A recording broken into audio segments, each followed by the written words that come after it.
Assalamualaikum warahmatullahi wabarakatuh. Perkenalkan, nama saya Anggi Aslina Sari Lubis, NIM 180301001. Saya dari Ilmu Tanah 2018, Fakultas Pertanian, Universitas Sumatera Utara. Pada kesempatan ini, saya akan menjelaskan tentang pengelolaan lahan rawa yang merupakan tugas dari praktikum pengelolaan lahan.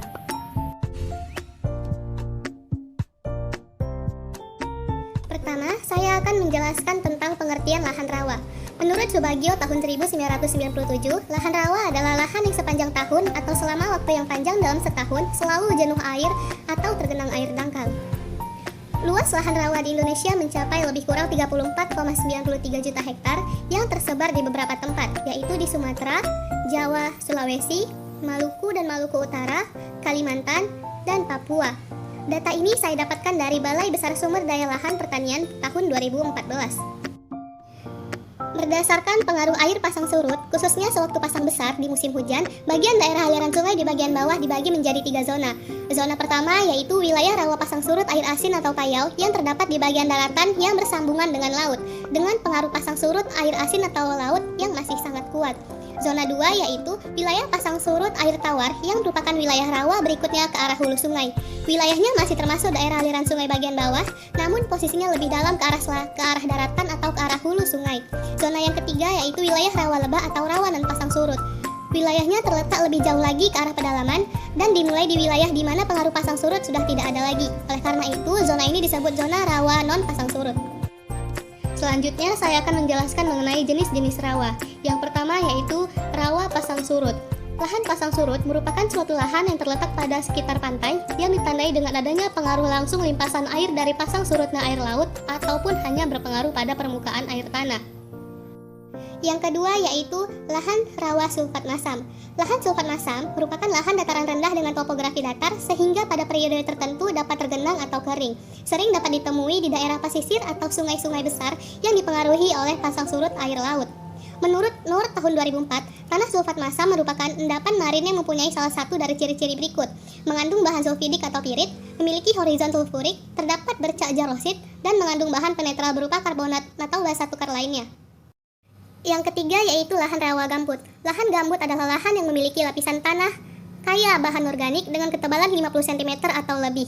Lahan gambut banyak dijumpai di daerah rawa belakang atau daerah cekungan yang drainasenya buruk. Tingkat kematangan gambut terbagi 3, yaitu saprik atau gambut matang dengan ciri kandungan seratnya kurang dari 15%. Yang kedua yaitu hemik atau gambut setengah matang dengan ciri kandungan seratnya 15-75%. Dan yang ketiga yaitu fibrik atau gambut mentah dengan ciri kandungan seratnya besar dari 75%. Yang keempat yaitu lahan rawa lebah.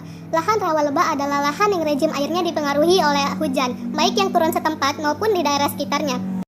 Permasalahan lahan rawa gambut. Pada jurnal yang berjudul Potensi Permasalahan dan Kebijakan yang Diperlukan dalam Pengelolaan Hutan dan Rawa Gambut Secara Lestari, pengelolaan lahan rawa gambut memiliki beberapa permasalahan seperti kandungan hara yang sedikit, sering terjadi kebakaran rawa gambut, pemanenan biomasa yang berulang-ulang, dan pemanasan oleh sinar matahari secara terus-menerus. Pengelolaan lahan rawa gambut dapat dilakukan melalui beberapa kegiatan seperti pemberian amelioran, pemupukan NPK, serta hara mikro, pola pemanfaatan dan penataan lahan, serta rehabilitasi hidrologi. Permasalahan lahan rawa pasang surut. Pada jurnal optimalisasi pemanfaatan lahan rawa pasang surut melalui pengelolaan lahan dan komoditas, terdapat permasalahan pada lahan rawa pasang surut seperti adanya zat beracun seperti aluminium, besi, hidrogen sulfida, dan natrium, rendahnya kesuburan tanah alami, tingginya kemasaman tanah dan asam organik, fluktuasi rejim air, dan kurangnya hara mikro. Pengelolaan lahan rawa pasang surut.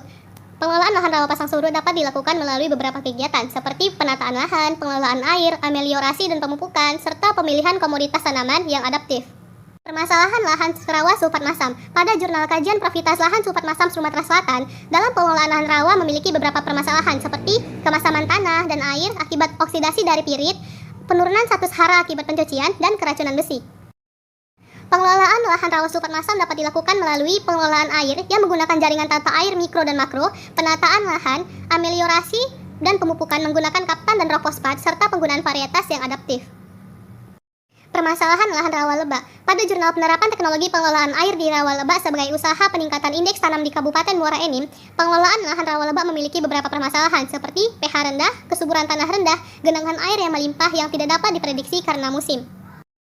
Pengelolaan lahan rawa lebah dapat dilakukan melalui beberapa kegiatan, seperti pengelolaan air dengan melakukan sistem pengairan mikro dan makro, penataan lahan dan pola tanam, serta jenis dan varietas tanaman.